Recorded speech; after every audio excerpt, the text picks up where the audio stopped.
La vidéo que vous allez regarder est un extrait d'une émission intitulée Décrypter l'Afrique que je produis avec le soutien du média qui le diffuse sur son antenne 24/7, comme le fait également en Afrique et en Europe la chaîne de télévision Vox Africa. Décrypter l'Afrique est une revue d'actualité politique consacrée au continent africain avec cette semaine le journaliste Fabrice Huimot, le journaliste écrivain Sédic Abba et la militante Augusta Epagna, coordinatrice de la dynamique unitaire panafricaine. Si vous êtes un spectateur du média, passionné ou curieux d'Afrique, vous pouvez voir d'autres extraits de cette émission et d'autres émissions sur la chaîne YouTube Décrypter l'Afrique. Une chaîne YouTube dont vous pouvez voir le lien en description de cette vidéo.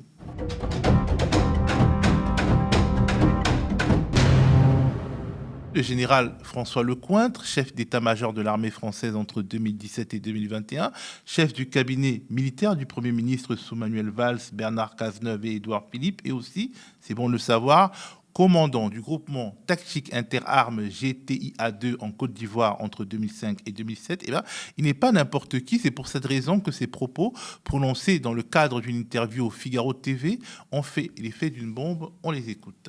Je suis absolument désolé de voir l'échec de nos engagements au Sahel. Et je pense que de toute façon, nous aurons à nous reposer la question.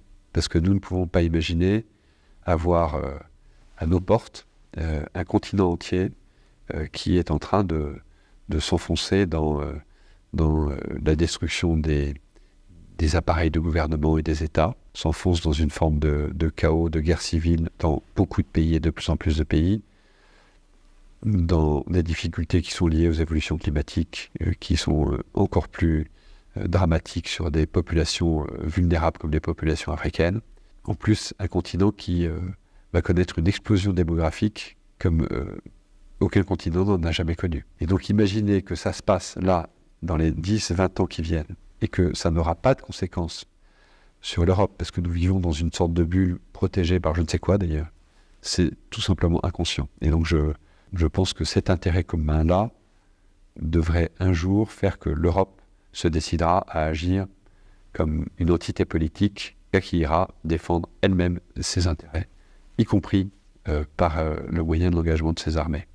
Le retrait du Sahel fut difficile à accepter pour tous ceux qui y ont été engagés. Je suis le premier à avoir beaucoup de mal à avaler ça. C'est un échec français et européen et africain. Alors, Augusta, ce qui est frappant et qui témoigne bien du décalage entre les opinions en France et en Afrique, c'est le peu d'écho que ces propos ont eu dans l'Hexagone, inversement proportionnel au bad buzz en Afrique, surtout dans les milieux militants. Oui, merci Théo. En fait, je pense que le général Lecointre exprime tout haut ce que les forces politiques et militaires françaises pensent, c'est-à-dire qu'ils n'acceptent pas effectivement la décision de retrait des troupes militaires françaises au Mali, au Burkina, au Niger. Et puis, de plus en plus, cette volonté qui monte, qui enfle de la part des peuples africains de ne plus être sous la coupe, sous la domination de quelque nature qu'elle soit, et notamment militaire, de la France. Et ça, c'est quelque chose qu'ils n'acceptent absolument pas. Et ça, c'est le pouvoir politique comme le pouvoir militaire, hein. Je pense que là-dessus, il n'y a pas de distorsion entre les deux pouvoirs en question. Et effectivement, bon, le peuple français n'est absolument pas au fait de ce qui se passe au niveau de la politique internationale de la France. Ce sont des choses qui sont, pour l'essentiel, qui ne sont pas discutées, débattues à l'Assemblée nationale, donc a fortiori au sein de l'ensemble du peuple français. Vous prenez les journaux télévisés des médias mainstream, on ne parle quasiment pas de ce qui se passe au plan international et encore moins de ce qui se passe au niveau du continent africain. Mais donc, du coup, en fait, voilà des peuples qui parlent la même langue, mais qui n'ont absolument pas le même agenda. Et pendant que certains nourrissent une amertume et une rancœur par rapport à ce type de propos, qui finalement sont des propos d'un afro-pessimisme assez brutal, d'autres ne se rendent même pas compte de ce qui monte à quelques milliers de kilomètres de chez eux. C'est assez paradoxal. Finalement, on peut parler la même langue, mais ne pas du tout regarder les mêmes choses. Paradoxal et en même temps compréhensible. Quand vous voyez en France par qui sont tenus l'essentiel des médias, c'est le capital qui contrôle l'ensemble des médias. L'ensemble des médias, de quelque nature qu'elles soient, sont aujourd'hui contrôlés par le pouvoir dominant et les forces économiques qu'ils soutiennent. Par conséquent, ils diffusent effectivement ce qu'ils ont, enfin, comment dirais-je, leur volonté de poursuite de la domination et de l'exploitation de l'essentiel de notre continent. Donc, il n'y a rien de très étonnant à cela. C'est-à-dire que ils façonnent effectivement le peuple français à leur manière de penser et à leur volonté de poursuite de la domination et quelque part de la colonisation. Enfin, ce qu'on appelle le néocolonialisme, c'est bien ça. C'est la poursuite de la domination des intérêts du colon sur notre continent, avec bien sûr la complicité de ces pouvoirs de ces pouvoirs nationaux qui perpétuent cet ordre colonial, je dirais. Donc, enfin, moi, je pense que le général Lecointre mise sur l'échec de cette volonté souverainiste et de cette volonté de libération à laquelle on assiste aujourd'hui sur le continent. Il mise là-dessus. Il est convaincu que ce sera un échec et que de toute façon... les enfants vont revenir à la maison. Voilà, en gros c'est ça. Voilà, on peut le dire simplement comme ça. C'est-à-dire que le désordre va continuer au Sahel, les groupes djihadistes, et je pense que... Ils vont peut-être s'y employer d'ailleurs, hein, ces forces, disons, il faut appeler un chat un chat. Les forces impérialistes vont peut-être y travailler encore de façon redoublée en soutenant tel ou tel groupe qui va effectivement déstabiliser, etc.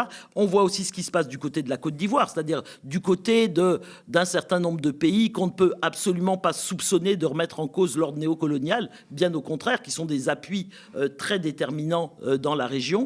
La Côte d'Ivoire, le Togo, on en parlera tout à l'heure, etc. Et donc, je pense qu'il y a tout un jeu là qui se mène et qui contribue à maintenir l'ordre établi malgré le sursaut auquel on assiste aujourd'hui de la part des peuples et notamment de la part de la jeunesse. Et donc, eux ne gobent absolument pas ça. Hein, pour parler un peu trivialement, ils n'acceptent absolument pas d'être ce revers de l'histoire qui les boute hors de nos pays et hors de nos frontières. Ça, et ils misent sur l'échec. Et ils misent sur l'échec et sur tout ce qui peut se passer dans la région. Mais j'espère que on peut être quand même plutôt optimiste, je dirais, même si on est loin du bout du tunnel, hein, avec ce qui se passe au Sénégal notamment, et l'audit commandé aujourd'hui par le pouvoir en place, le pouvoir élu démocratiquement en place au Sénégal, qui commande un audit de l'état des finances publiques. Donc, il veut savoir sur quoi il va engager le pays, sur quoi il va construire des politiques publiques susceptibles de répondre aux besoins du peuple sénégalais. Et pour ce faire, évidemment, il a besoin de savoir ce qu'il y a dans la maison. Voilà. Cédric, alors ces propos, ils t'interpellent forcément. Toi qui travailles sur l'Afrique et en particulier sur le Sahel depuis des décennies, sont des propos catastrophistes, afro-pessimistes et surtout qui donnent l'impression d'espérer le pire pour légitimer une reprise en main militaire. Est-ce que tu as la même vision? Absolument, non. Ce que le général Lecointre a dit est simplement contre l'évidence. Premièrement, il postule que ce qui est en train de se faire aujourd'hui va s'effondrer. Ça ne va mener nulle part. Et les choses vont indiscutablement nous conduire à un échec. Aucun élément objectif ne permet aujourd'hui de dire que des populations qui ont décidé de se prendre en charge vont forcément aller à l'échec. On peut faire le postulat inverse, que les gens vont mettre tous les moyens qu'ils vont faire tout le sacrifice qu'il faut pour que cette volonté souverainiste aboutisse. Ça, c'est un premier point. Le deuxième point, c'est que le général Lecointre fait comme si la présence militaire française au Sahel a été utile. Au regard, en tout cas, de façon objective, si vous regardez les éléments objectifs, lorsque la France intervient au Sahel en janvier 2013, la menace, le défi sécuritaire au Sahel et la crise ne concernait qu'à peu près 30% du territoire malien. Lorsque la France s'en va 10 ans plus tard, à peu près, l'insécurité a gagné 80% du territoire malien, s'est exporté au Niger, au Burkina, a menace de s'exporter aujourd'hui au pays du Golfe de Guinée. Donc, la présence a été un échec. Je ne vois pas pourquoi la France reviendrait encore à porter, même si dans l'hypothèse où les choses se font, la présence française n'apporterait absolument rien. En tout cas, la présence telle qu'elle a été faite. Ce qui fait que la théorie du général Lecomte, qu'on la regarde dans un sens ou dans un autre, elle ne tient absolument pas, elle n'est pas solide. Et il y a aujourd'hui ce qui est absolument regrettable. Dans les propos du général Lecomte, ce qu'on constate dans une partie de la classe politique et des milieux militaires, il y a cette incapacité à reconnaître que l'intervention telle qu'elle a été conçue a été un échec. Au lieu de faire le constat et de voir ce qui n'a pas marché, les gens sont encore dans la conviction que la présence a été utile et qu'on sera même obligé encore de la ressolliciter dans 10 ans. Donc, vous voyez, de toute façon, peut-être que ce discours est destiné à l'opinion nationale française pour dire qu'on n'a pas dépensé 8 milliards ou 9 milliards d'euros pour notre présence au Sahel de façon inutile et que ça a été utile et qu'éventuellement on viendrait encore pour sauver ceux-là qui ont besoin d'être sauvés. Mais lorsqu'on regarde les faits de façon objective, et c'est pour ça que, comme vous avez si bien souligné, ici c'est passé inaperçu. Mais dans l'opinion africaine, et particulièrement au Sahel, où les gens ont vécu dans leur chair l'échec de la présence militaire française, cela a créé une levée de boucliers incroyable, de Niamey à Ouagadougou, en passant par Bamako, partout. Aujourd'hui, il y a une reprobation. Moi-même, j'ai été interpellé par des gens pour dire il faut que vous répondiez. Mais j'espère que la réponse qui sera apportée par les personnes beaucoup plus qualifiées viendront et qu'on pourra, comme vous le faites aujourd'hui, et mettre cette question sur l'agenda pour que les gens sachent véritablement que la France doit avoir l'humilité de reconnaître l'échec de l'intervention qu'elle a faite au Sahel et non pas envisager encore de se mettre en stand-by pour intervenir et sauver ces Sahéliens qui en ont besoin. Alors, Fabrice, c'est quand même fou que ces propos interviennent en méconnaissance totale de la sociologie africaine, notamment de la sociologie politique des jeunes. Ces propos sont littéralement des propos d'un pyromane, en fait, quelque part.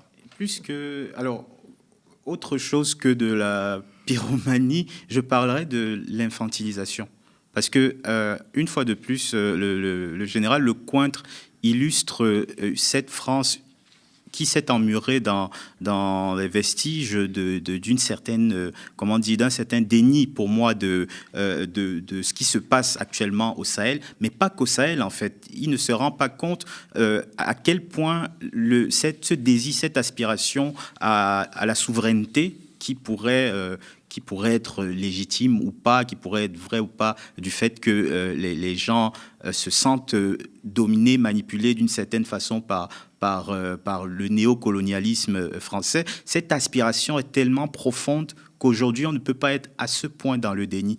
En préparation de cette émission, je suis tombé sur un entretien de Tony Blair qui... L'ancien Premier ministre anglais. L'ancien Premier ministre anglais qui a quand même un va-t-en-guerre assumé, qui a poussé quand même l'Occident avec les États-Unis à aller en guerre en Irak, en Afghanistan également.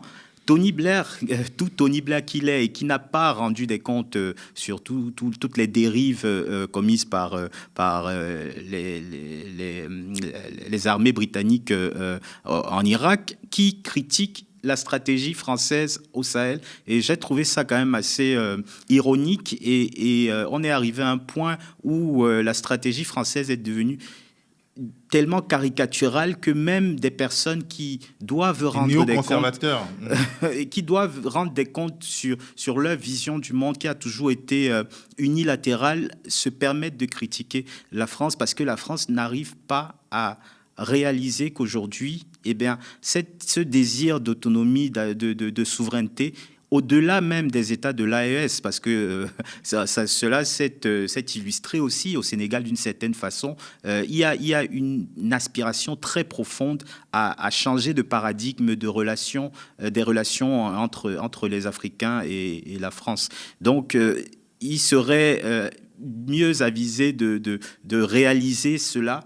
Et aussi, alors on a eu une discussion avant cette émission, et aussi à juste rester à sa place, quoi, de chef d'État, de chef d'état-major, de militaire, parce que pour moi, et dans les textes, le chef des armées, c'est le président de la République.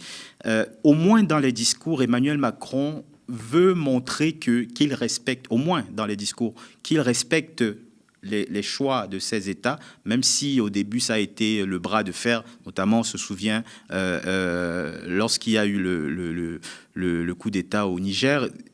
Au moins dans le discours, il va devoir accepter, montrer qu'il accepte cette démarche de dire aux armées françaises quittez nos territoires. Maintenant, qu'un militaire se permette d'avoir des positions idéologiques sur la position, sur la stratégie française en Afrique, pour moi, c'est un dépassement de fonction très dangereux et qui envoie un très mauvais signal aux opinions africaines. Justement, pendant qu'on en discutait, moi je disais mon point de vue. Pour moi, l'armée en France, en tout cas dans le cadre de la Ve République, et en ce qui concerne spécifiquement l'Afrique, l'armée n'est pas juste une exécutante, l'armée est un pouvoir. C'est un pouvoir dans un certain nombre de pays, d'anciennes colonies, notamment au Tchad et en République centrafricaine. C'est quasiment... Et le Tchad, toujours l'est, une colonie de l'armée française, plus que de l'État français. Et quand on voit finalement le fait que la politique étrangère, la politique africaine en particulier, soit du domaine réservé du président de la République, on voit aussi que le président de la République a un chef d'état-major particulier qui travaille avec le chef d'état-major des armées. Ce sont eux, avec finalement le conseiller Afrique, ce qu'on appelait jadis la cellule africaine de l'Élysée, qui écrivent quasiment en solitaire la politique africaine de la France. Le Rwanda, le président de la République qui est le décideur final. Oui, mais il décide sous, l'assistance. Sous l'influence. Non, l'influence. L'armée française est un véritable lobby. Et en plus, sous François Hollande, le pouvoir de l'armée s'est renforcé. Plus la diplomatie française s'affaiblissait en Afrique, plus les diplomates du Quai d'Orsay étaient mis de côté, plus finalement les réseaux historiques comme les réseaux Focard mouraient, plus l'armée est montée en puissance. Et effectivement, l'échec au Sahel, c'est vraiment l'échec de l'armée parce que c'est l'armée principalement qui a conseillé François Hollande sur Serval, sur l'élargissement de Serval à Barkhane. Et les civils ont été mis de côté. On devait avoir Laurent Bigot comme invité ici, un ancien diplomate. Malheureusement, il n'a pas pu, mais en tout cas, les diplomates ont été mis de côté dans l'élaboration de la politique sahélienne. Pour moi, c'est une vision un peu passéiste quand même des relations franco-africaines, parce que, à mon avis, aujourd'hui, alors même déjà du fonctionnement de l'État français... c'est lui qui est passéiste, c'est pas la vision qui est passéiste, c'est l'État qui est passéiste. La stratégie politique... moi-même. Oui, c'est dit. Oui, c'est dit. Après, je veux bien. Non, je pense que vous avez raison l'un et l'autre. Quand on regarde le contexte où la guerre commence au Sahel, en 2013, il faut se souvenir que François Hollande, président de la République, et Jean-Yves Le Drian, ministre de la Défense, donc ministre des Armées. Et c'est l'armée qui a pris en main la gestion de cet agenda-là. On a écouté plus l'armée, et c'est l'armée presque qui a dicté l'agenda sahélien. Et vous savez, au point où on avait commencé même à dire que Jean-Yves Le Drian était devenu le ministre de l'Afrique. On écoutait plus ce que je pense, moi, qu'en tout cas, une des raisons de l'échec de la France au Sahel, c'est qu'on a écouté plus le militaire qu'on a écouté les diplomates et le Quai d'Orsay.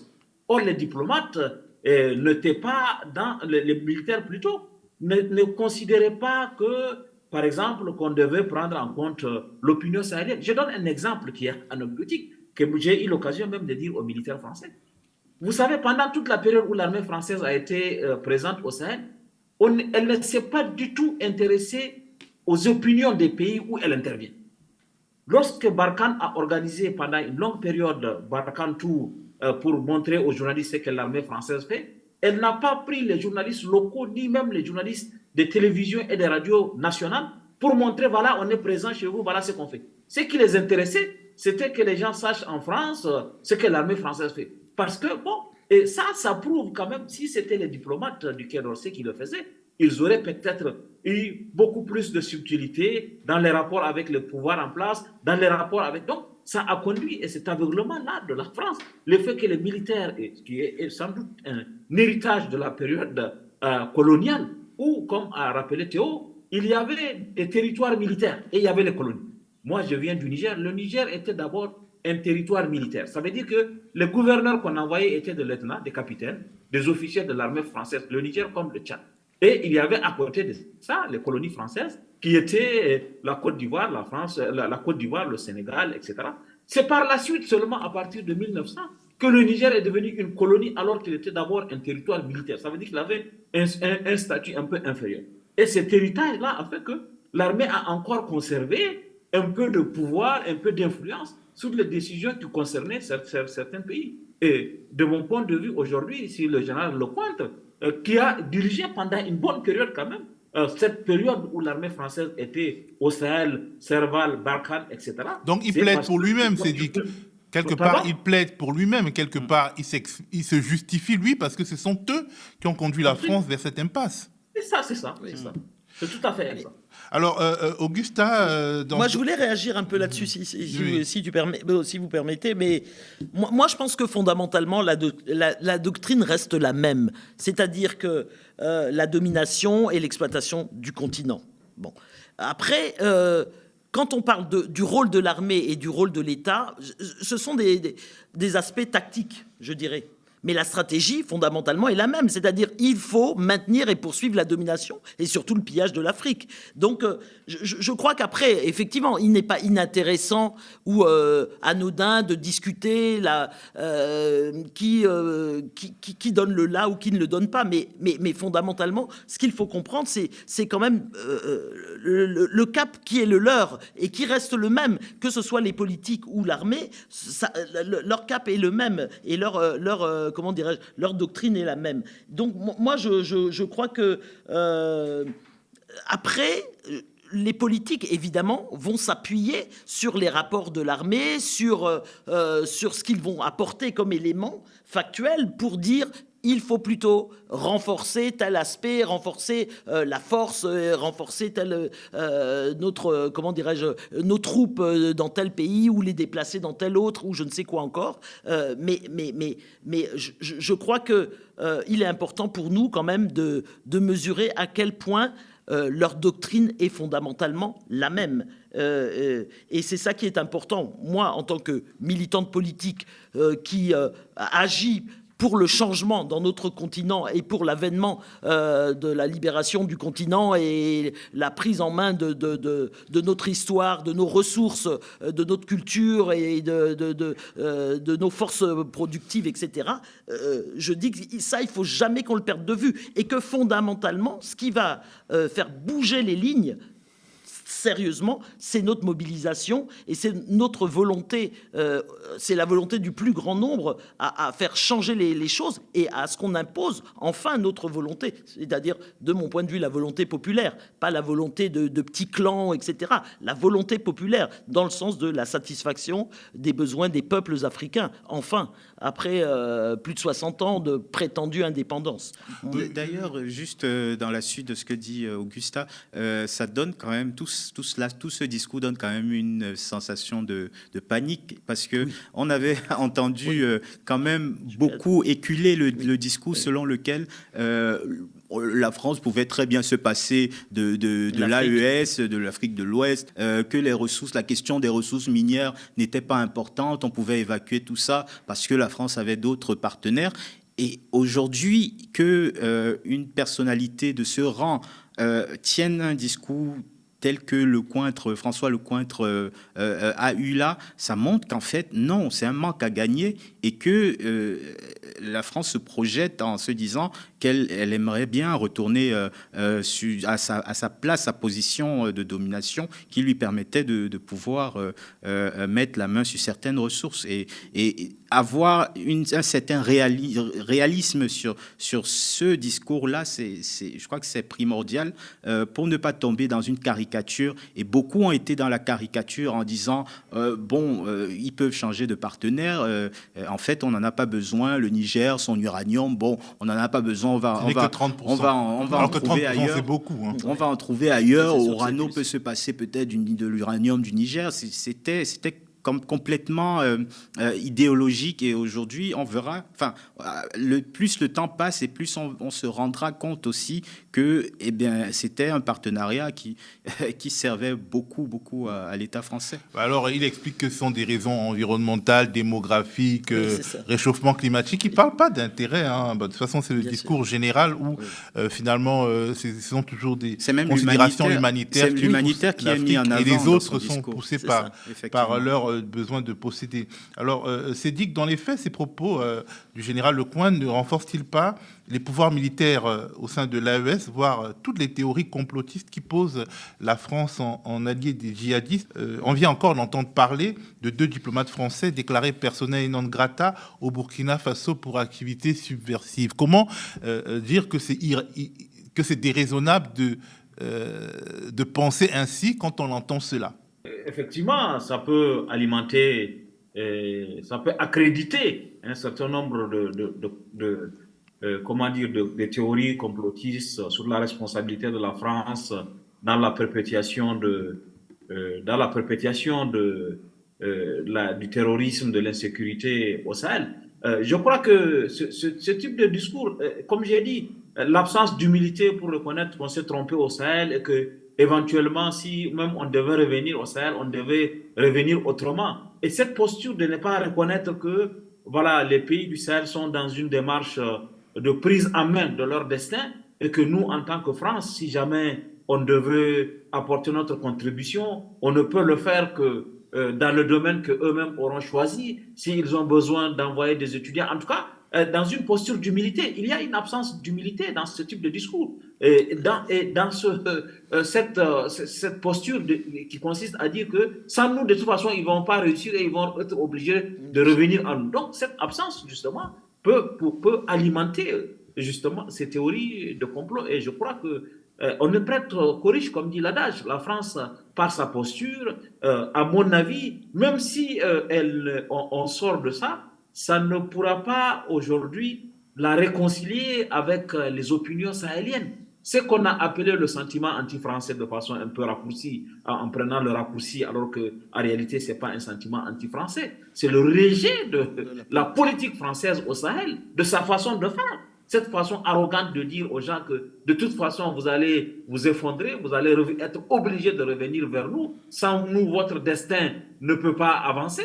Cette posture-là ne va pas améliorer la perception que la France a dans les opinions. Et je crois que, comme on a pu le voir lorsque Emmanuel Macron a dit « je réunis mes homologues du G5 Sahel à Paris » sans même leur en avoir parlé, ça avait suscité dans l'opinion une certaine levée de bouclier au point où même ceux qui voulaient venir à Paris ont refusé parce que les opinions publiques ont dit « vous n'êtes pas de sous-préfet, vous n'allez pas à cette convocation ». Donc la France n'a pas intégré tout ça. C'est-à-dire qu'elle n'a pas encore, pour moi, perçu les signes de Bigot était là. Il allait sans doute apporter sa pierre à ce débat. Elle n'a pas perçu que l'Afrique a évolué. L'Afrique du précaré où on peut téléphoner à quelqu'un pour le gronder, etc. Cette Afrique a changé. Même si les chefs d'État africains le voulaient, les opinions publiques ne pourraient pas l'accepter aujourd'hui. Et parce qu'elle n'a pas compris cela, à mon avis, la France va continuer à prendre progressivement. Ce n'est pas que le Sahel. Demain, il y aura une évolution, y compris dans les pays qu'on ne soupçonne pas. Le Sénégal en est un. Lorsque les gens, la posture souverainiste au Sénégal, les attaques contre Orange, contre Total, contre d'autres sociétés au champ en France, sont des indicateurs dont la France aurait dû et aurait pu se saisir pour éviter justement que par des discours comme celui-là, elle alimente son rejet et elle alimente la perte de l'Afrique subsaharienne au total, pas simplement le Sahel.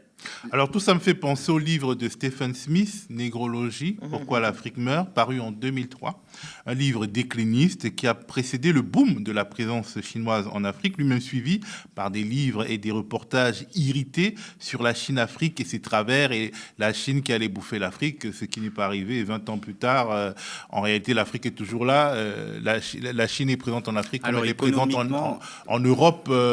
Économiquement, quand même, la Chine, en termes de dette, a un petit peu bouffé l'Afrique, il faut le reconnaître. Mais c'est aussi comment dire, ce moment de l'histoire de l'Afrique qui a vu un boom des infrastructures. Avant l'arrivée de la Chine en Afrique, les infrastructures étaient à l'abandon. Le FMI et la Banque mondiale demandaient des politiques d'austérité qui enfonçaient les pays dans la précarité, et la Chine est arrivée avec un autre modèle qui a engagé les pouvoirs occidentaux dans la même course aux infrastructures, et l'Afrique aujourd'hui est beaucoup mieux dotée en infrastructures. Il n'y avait pas eu de chemin de fer en Afrique, peut-être de l'indépendance jusqu'à l'arrivée des Chinois, et le nombre de kilomètres de chemin de fer, le nombre de centrales électriques, notamment le retour des centrales hydroélectriques, c'est la marque chinoise. Les Chinois viennent pour leur intérêt. Ça dépend quand même de quel pays on parle. Hein, parce on parle de l'Afrique en général. On parle de l'Éthiopie notamment, qui est un pays dont la on n'est pas sur le précaré. Non, parce que l'Afrique ne se réduit pas au précaré français. Mais même dans le précaré français, il y a eu une modification, en tout cas une mise en concurrence des puissances qui a profité in fine à l'Afrique. Maintenant, si les dirigeants africains n'ont pas su tirer le meilleur parti de cela, c'est parce qu'ils sont problématiques. Justement, à mon avis, c'est là où il y a encore beaucoup à faire au niveau des mentalités, au niveau des élites. Le changement de paradigme n'est pas encore totalement passé. Sédic parlait de la fameuse convocation d'Emmanuel Macron au sommet, il me semble que c'était le sommet de Pau, pour parler sécurité du Sahel. Énormément de chefs d'État africains se sont déplacés. C'est-à-dire que tout le monde a été scandalisé, choqué que Emmanuel Macron convoque ses homologues. À son âge, il a convoqué ses grands-pères. Il a convoqué ses pères, ses grands-pères. En même temps, si je peux me permettre d'intervenir... S'ils pouvoir à 90 ans, suivez mon regard. Oui, en même temps, c'est ça, oui. Augustin, effectivement, est-ce que, pour revenir à cette histoire, à ce pan de l'histoire des idées sur l'Afrique et l'Europe, pour revenir à la phase négrologique en fait de la pensée sur l'Afrique en France, on se rappelle que ce livre avait le prix France Télévisions du livre, quand même, un livre qui était faux d'un point de vue scientifique. Qu'est-ce que ça nous dit? Ce qui nous ressort, le général Lecointre, c'est de la négrologie. Absolument.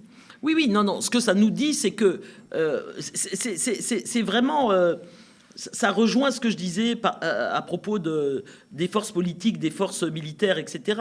Je pense que, y compris les prétendus intellectuels, nourrissent effectivement ce sentiment comment dirais-je, cette volonté de domination, de perpétuer la domination de l'homme noir, de l'homme africain, et du fait qu'on est de grands enfants absolument incapables d'écrire enfin notre histoire et de se dégager de la tutelle de qui que ce soit. C'est-à-dire que si c'est pas évidemment, on sort. Là aujourd'hui, le grand discours, c'est on sort d'une tutelle pour aller se mettre sous une autre tutelle. Les Russes, les Chinois, etc. Évidemment, quid de la mise en concurrence Il n'y a pas que, il y a les Turcs, oui, etc. Mais ceux dont on parle beaucoup. Et ça fait partie de l'infantilisation, mais de tout à fait. prétendre qu'on n'est pas capable de choisir ses partenaires. Absolument. Mais ce que je voulais dire fondamentalement, par rapport à ce que tu viens de dire concernant les pouvoirs politiques en Afrique. L'essentiel des pouvoirs politiques en Afrique sont des pouvoirs néocoloniaux. C'est-à-dire qu'on continue à fonctionner, si on parle du précaré, avec les accords d'asservissement qui ont été mis en œuvre à la veille des indépendances.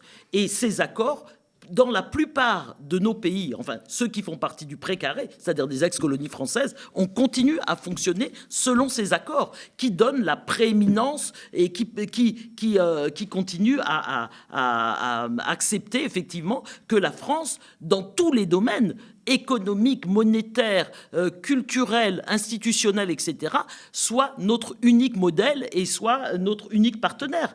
On continue à fonctionner selon ce schéma. Et quand on voit la nature des processus électoraux dans la plupart de nos pays, même là où il y a eu des élections, c'est la perpétuation de ces régimes néocoloniaux. Quand ce n'est pas... ils n'ont pas purement et simplement, comme au Cameroun, été installés par l'administration coloniale elle-même. Et là, c'est clair, il n'y a même plus de débat possible.